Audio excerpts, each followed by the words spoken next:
नमस्कार दोस्तों, स्वागत है आपका मेरे YouTube चैनल अनंत भक्ति मार्ग में। मित्रों, जब भी जीवन संकट और दुविधा से घिर जाता है तो मनुष्य के भीतर कई प्रश्न उठते हैं। कर्तव्य क्या है, धर्म क्या है और मोह किसे कहते हैं। इन्हीं प्रश्नों का उत्तर खोजने के लिए सदियों से लोग श्रीमद् भागवत गीता का अध्ययन करते आए हैं। गीता केवल एक धार्मिक ग्रंथ नहीं, बल्कि यह जीवन जीने की कला है। यह हमें सिखाती है कि कठिन परिस्थितियों में भी कैसे विवेक और धैर्य बनाए रखा जाए। महाभारत युद्ध से ठीक पहले कुरुक्षेत्र की विशाल भूमि में जब अर्जुन अपने ही प्रियजनों से युद्ध करने के विचार से विचलित हो उठे, तब भगवान श्री कृष्ण ने उन्हें कर्तव्य, धर्म और आत्मज्ञान का उपदेश दिया। वही दिव्य संवाद आज श्रीमद् भागवत गीता कहलाता है। गीता का पहला अध्याय है अर्जुन विषाद योग। यह अध्याय हमें सिखाता है कि कैसे अर्जुन का विषाद, उनका मोह और शोक आगे चलकर महान ज्ञान का द्वार बन गया। आइए मित्रों, अब हम प्रवेश करते हैं श्रीमद् भागवत गीता के पहले अध्याय में, अर्जुन विषाद योग। आज हम सुनेंगे श्रीमद् भागवत गीता का पहला अध्याय, अर्जुन विषाद योग। यह अध्याय हमें कुरुक्षेत्र की रणभूमि में ले जाता है, जहां युद्ध शुरू होने से पहले अर्जुन के हृदय में मोह और करुणा का तूफान उठता है। अध्याय का आरंभ होता है अंधे राजा धृतराष्ट्र के प्रश्न से। वे अपने सारथी संजय से पूछते हैं, हे संजय, धर्मभूमि कुरुक्षेत्र में युद्ध की इच्छा से एकत्र हुए मेरे और पांडु के पुत्रों ने क्या किया। धृतराष्ट्र अंधे थे, परंतु संजय को महर्षि व्यास ने दिव्य दृष्टि दी थी।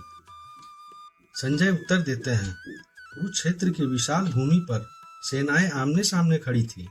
हजारों रथ, घोड़े और हाथियों से धरती कांप रही थी।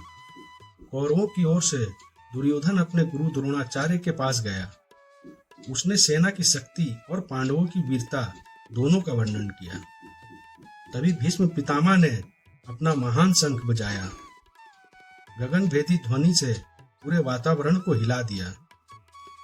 इसके साथ ही दोनों ओर नगाड़े और रणघोष गूंज उठे। अब बारी आई पांडवों की। श्री कृष्ण ने अपना दिव्य शंख पांचजन्य बजाया। अर्जुन ने देवदत्त का नाद किया। भीम ने गर्जन के साथ पौंड्र बजाया। युधिष्ठिर, नकुल और सहदेव ने भी अपने शंख बजाए। उनकी दिव्य ध्वनि से आकाश गूंज उठा। कौरवों के हृदय भय से कांप उठे। जब युद्ध शुरू होने ही वाला था, अर्जुन ने श्री कृष्ण से कहा, हे माधव, मेरा रथ दोनों सेनाओं के बीच ले चलो। मैं देखना चाहता हूं कि मुझे किनसे युद्ध करना होगा। यह अर्जुन का साहस था, परंतु साथ ही उनके भीतर की दुविधा भी प्रकट हो रही थी। श्री कृष्ण ने रथ सेनाओं के बीच खड़ा कर दिया। उन्होंने कहा, हे पार्थ, देखो, यहाँ भीष्म, द्रोणाचार्य और अनेक महारथी खड़े हैं। अर्जुन ने देखा, गुरु, दादा, चाचा, भाई, मित्र सभी उनके सामने खड़े हैं। यह दृश्य देखकर उनका हृदय कांप उठा। अर्जुन का शरीर शिथिल हो गया। धनुष हाथ से ढीला पड़ गया। आंखों में आंसू भर आए। उन्होंने कहा, हे कृष्ण, इन प्रियजनों को मारकर मैं किसके लिए राज्य करूंगा।